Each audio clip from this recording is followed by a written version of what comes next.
Welcome to the Mindfulness Meditation Podcast presented by the Rubin Museum of Art. We are a museum in Chelsea, New York City that connects visitors to the art and ideas of the Himalayas and serves as a space for reflection and personal transformation. I'm your host, Dawn Eshelman. Every Monday we present a meditation session inspired by a different artwork from the Rubin Museum's collection and led by a prominent meditation teacher from the New York area. This podcast is a recording of our weekly practice, currently held virtually. In the description for each episode, you will find information about the theme for that week's session, including an image of the related artwork. Our Mindfulness Meditation Podcast is presented in partnership with Sharon Salzberg and teachers from the New York Insight Meditation Center, the Interdependence Project, and Parabola Magazine. And now, please enjoy your practice. Hi, everybody. Welcome. Great to have you here. Welcome to Mindfulness Meditation Online with the Rubin Museum of Art. I'm Dawn Eshelman. Great to be your host today. We are a museum of Himalayan art and ideas in New York City, and we're so glad to have you joining us. Today, this entire month, we have been talking about healing and the people and elements in our lives that inspire not just healing, but our health, our optimized well-being.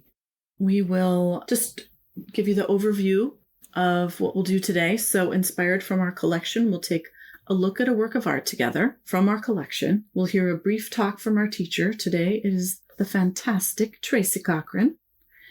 And then we will hear from Tracy. Then we'll have a short sit, 15 to 20 minutes, for the meditation guided by Tracy.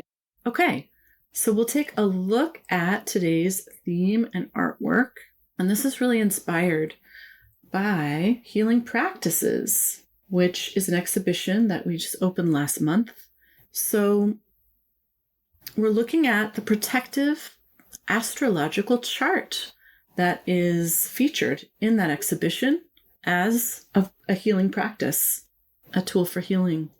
This is from Tibet, 18th or 19th century.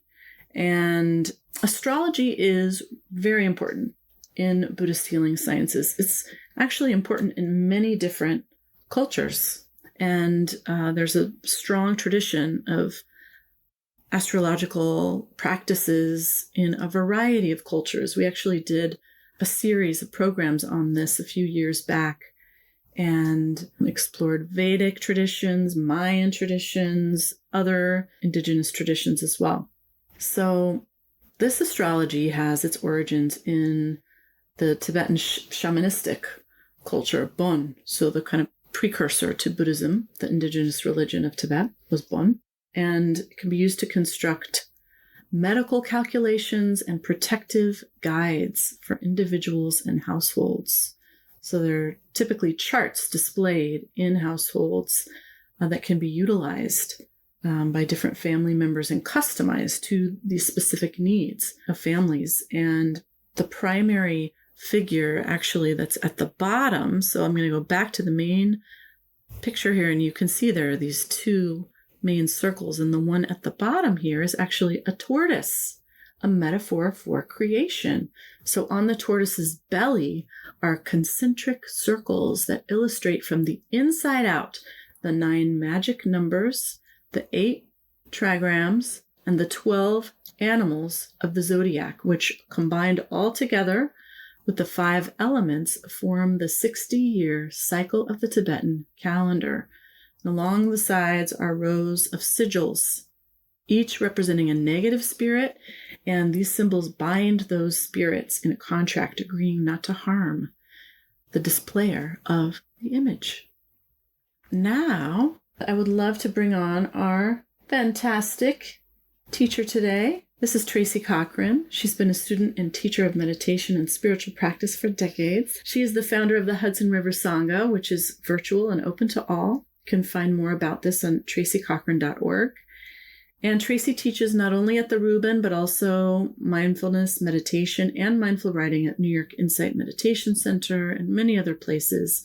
She's the writer and editorial director of Parabola, an acclaimed and quite beautiful quarterly magazine that seeks to bring timeless spiritual wisdom to the burning questions of the day. There's a new issue of Parabola out right now, right? And that's about ancestors. And I believe you also, Tracy, have a piece in this. So check it out. You can get it at the Rubin shop, or you can check out the magazine and much more at parabola.org.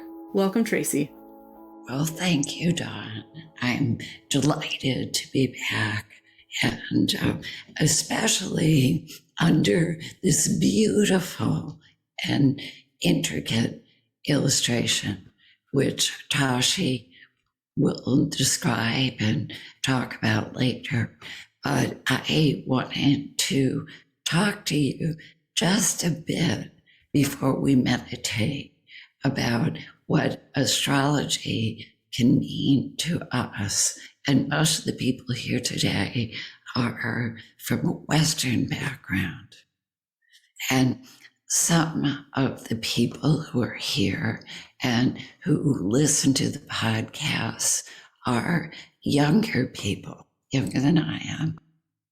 And there has been a great resurgence of interest in astrology among that population in particular, which fascinates me. So I've been reflecting on this and delving into it a little bit. And what touches me is that what I've learned is that it is exactly what draws me and many of us to practice, namely to shift to an interest towards astrology is to open our view of who we are and what governs our life.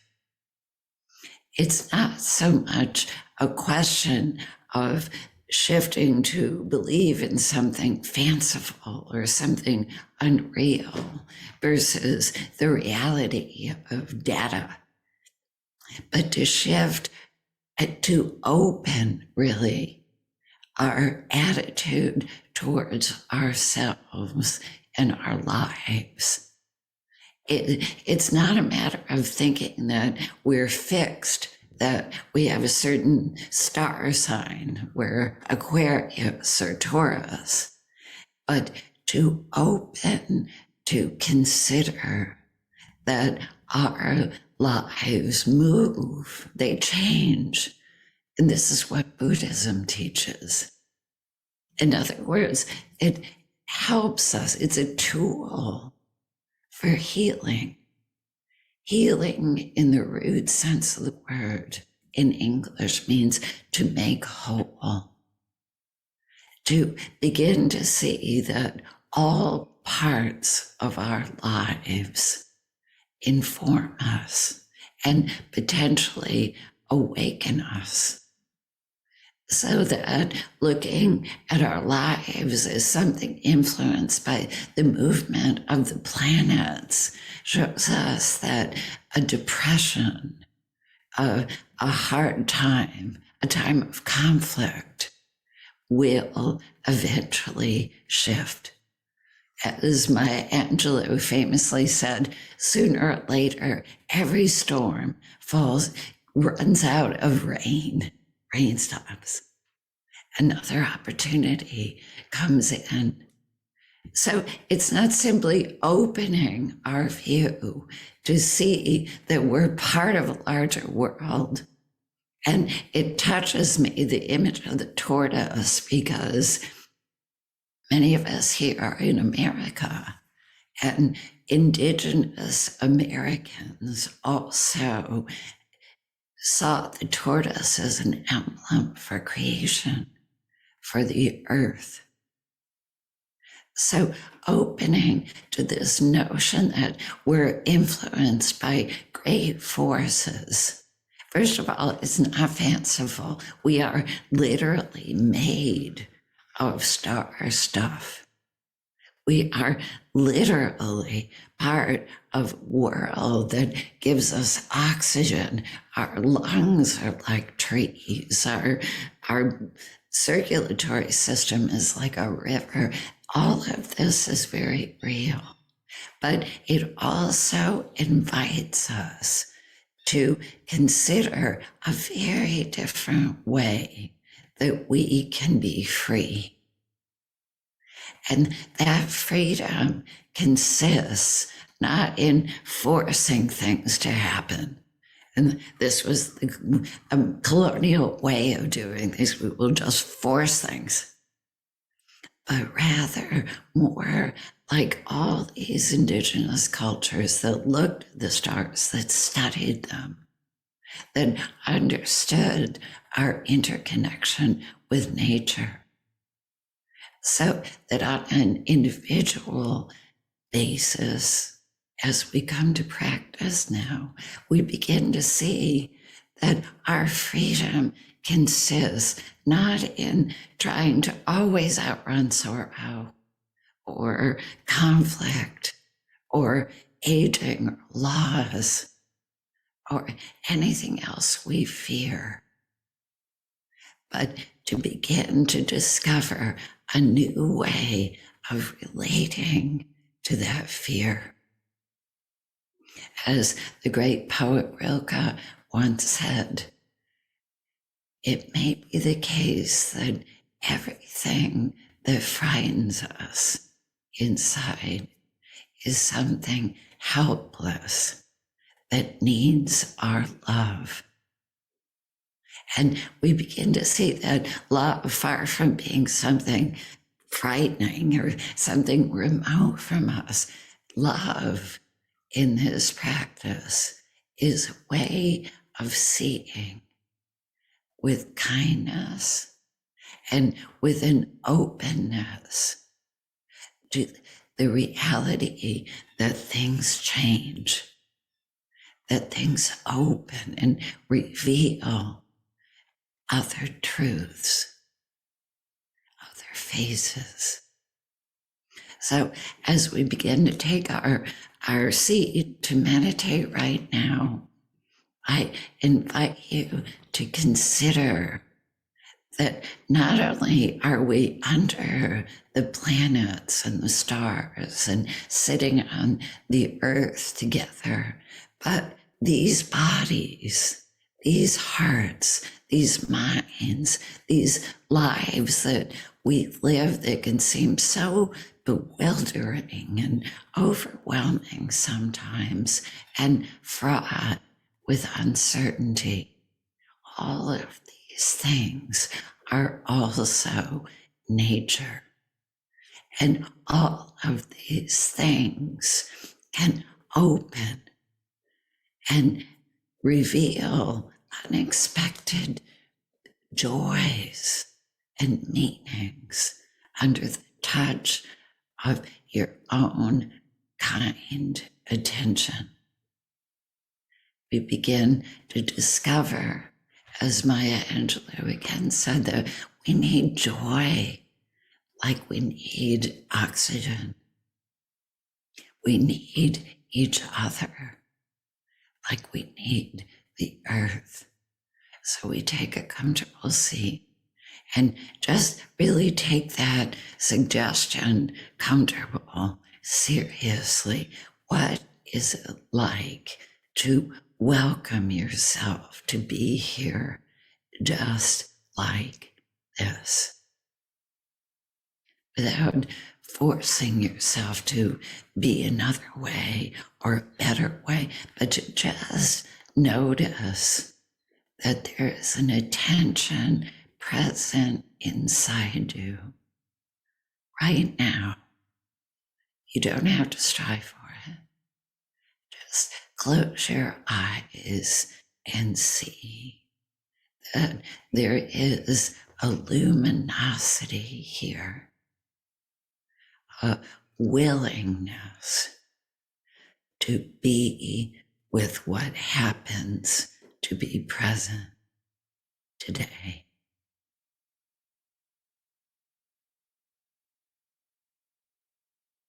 And see that this attention can touch everything it finds, whether it's tension or sorrow or restlessness, whatever it is. It can meet it with acceptance and with interest. Not thinking about it, not fixing it, but simply welcoming it home to presence, home to the present moment.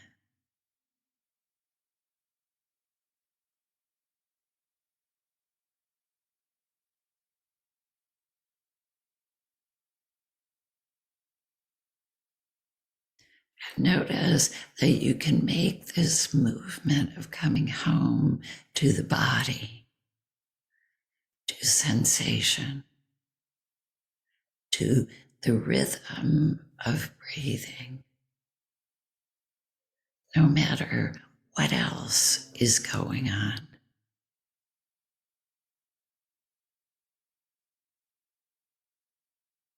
Letting thinking happen, letting memories pop up if they pop up, letting all the senses appear, sound, touch,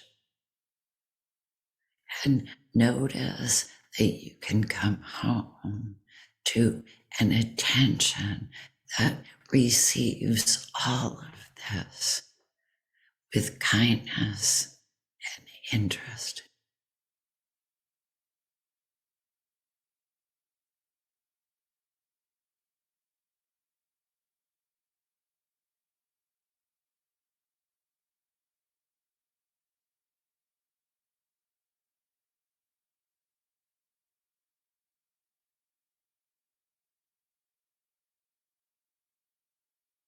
And notice how it feels to rest in the stillness of not striving.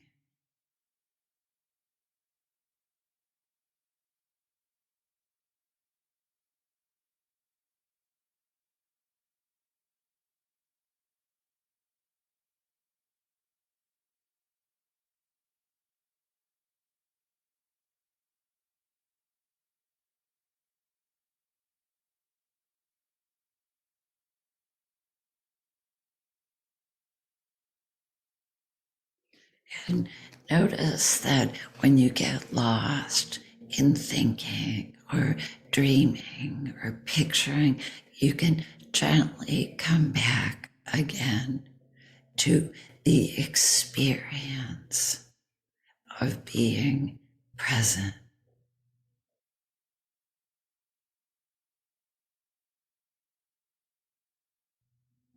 And notice that this doesn't close you, but opens you to life.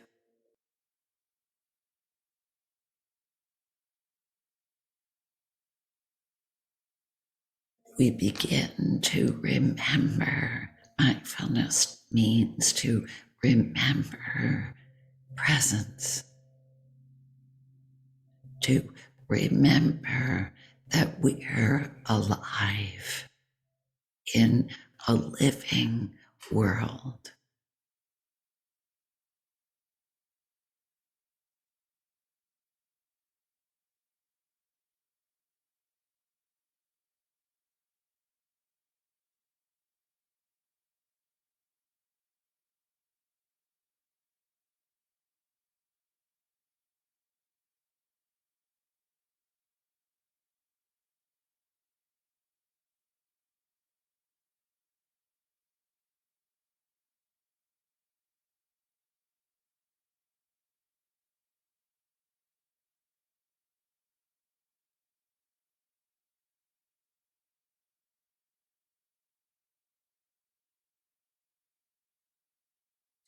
Notice how it feels to give yourself to life, to presence, to let yourself soften and open to all the influences known and unknown that are coming in and going out, air, impressions of all kinds, and great forces of compassion and love.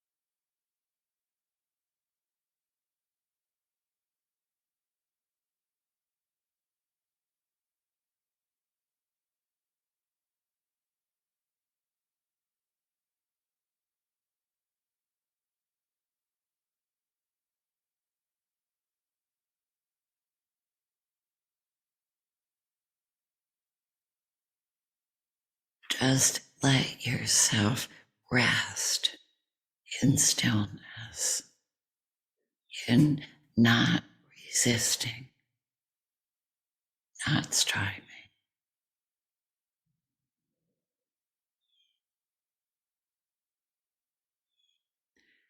And notice how everything changes.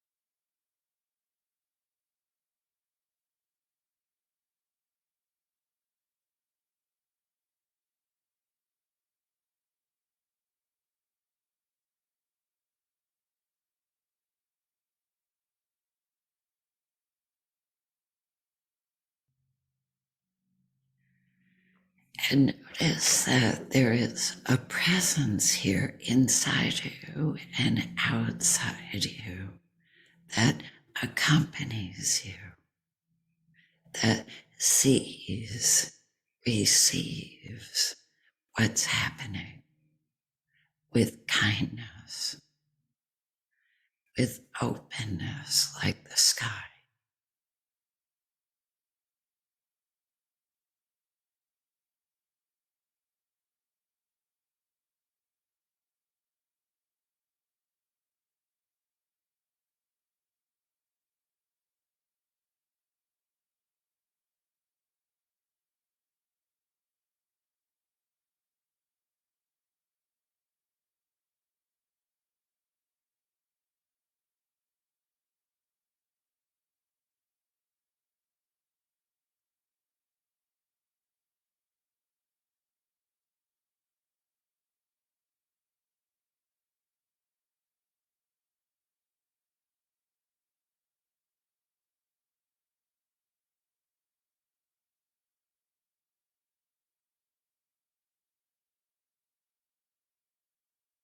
Notice that this simple movement of returning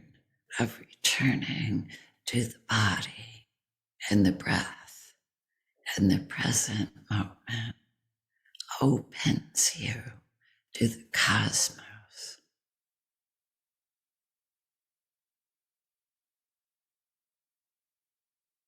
not thinking about it, but gently opening to sense that we are not alone,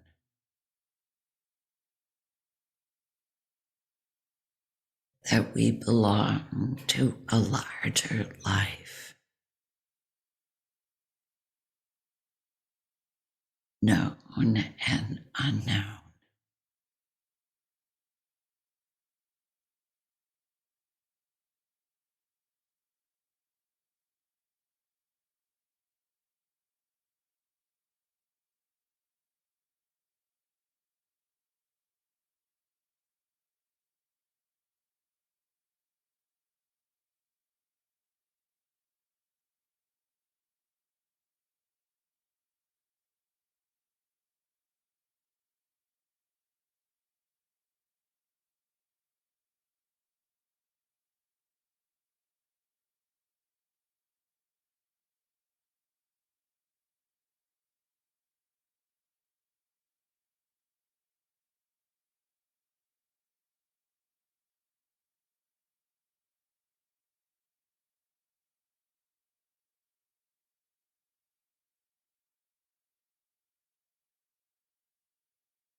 Just let yourself sink into sensation.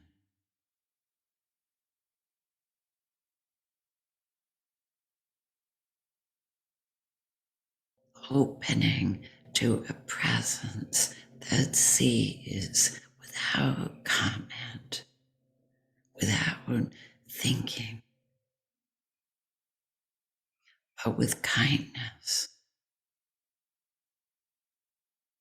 and loving acceptance.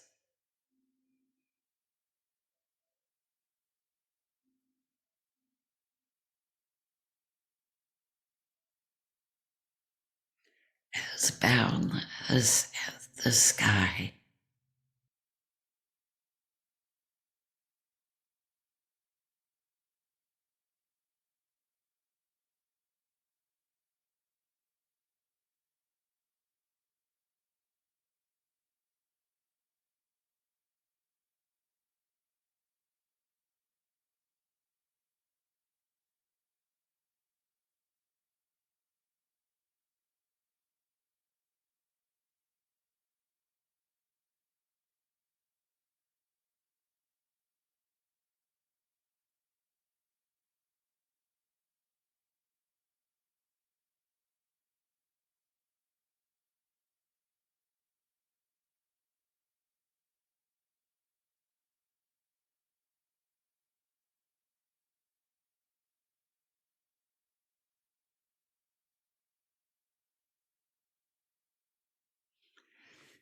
Notice how it feels to be completely acceptable, alive, changing, subject to storms and darkness, and also joy.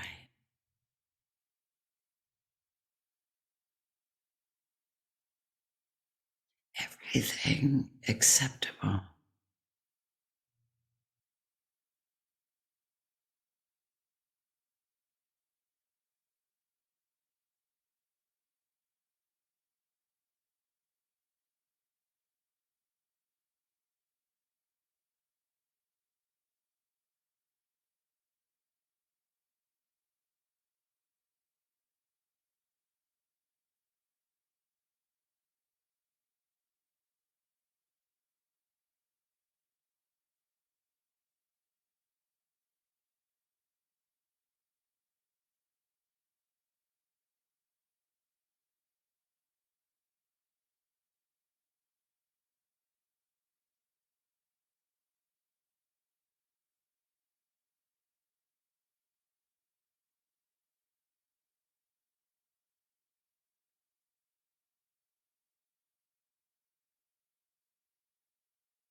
And notice that the stillness is not static. It's not an absence, but something alive, nourishing, touching us inside.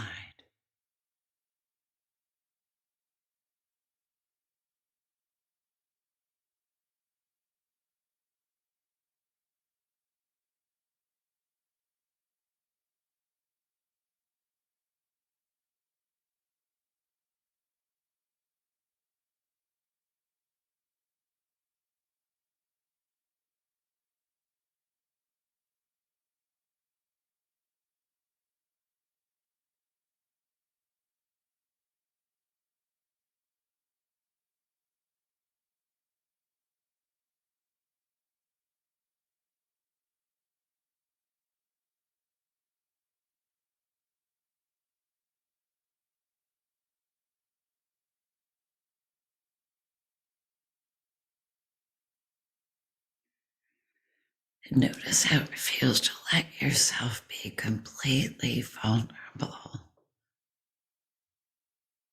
under the gaze of an attention that's completely accepting.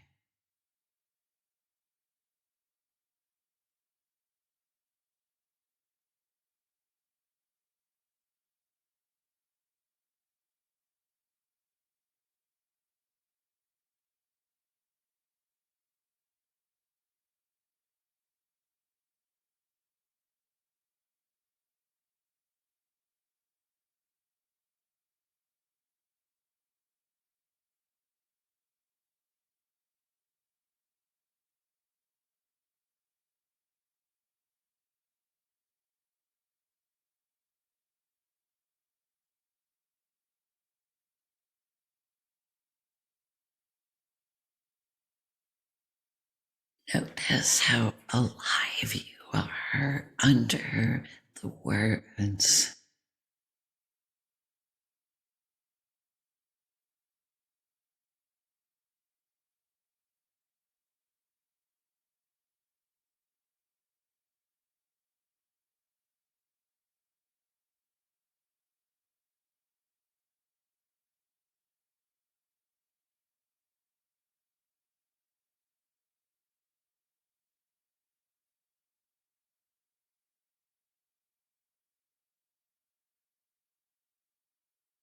There's something deep inside us that knows we're on the earth and under the stars.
Thank you, Tracy. Thank you. That concludes this week's practice. If you'd like to support the Rubin and this meditation series, we invite you to become a member. If you're looking for more inspiring content, please check out our new podcast, Awaken, hosted by Laurie Anderson. The 10-part series features personal stories that explore the dynamic path to enlightenment and what it means to wake up. Now available wherever you listen to podcasts. Thank you for listening, and thank you for practicing with us.